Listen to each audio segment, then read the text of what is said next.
In today's video, I'm going to teach you how to create and use a library in TradingView Pine Script. First, a quick foundation.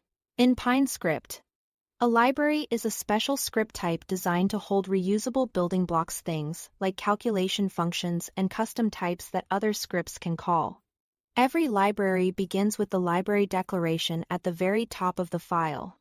That single line tells Pine that what follows should be compiled and treated as a library rather than an indicator or a strategy. Think of it as setting the mode for the file. To get started, open the Pine editor at the bottom of your TradingView chart. This is where you'll write and manage your code. To create a new library file, click Open, then use the drop-down under Name, choose Create New, and select New Library.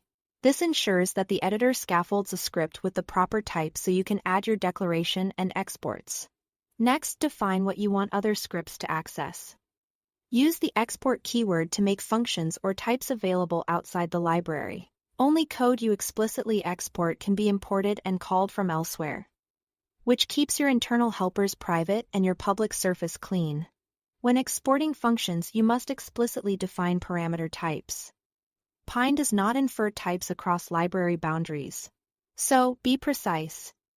Int for whole numbers, float for decimal values, and series float when the input changes bar by bar. Like a moving price, clear typing helps catch mistakes early and tells consumers of your library exactly how to call your functions. You can also export user-defined types, often called UDTs. These custom structures let you group related values into a single well-named unit, which makes your APIs easier to read and maintain.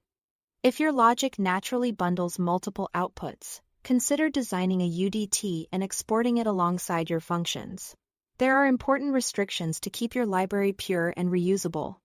Libraries cannot use side effect functions such as plot, any strategy calls, alert, or request.security.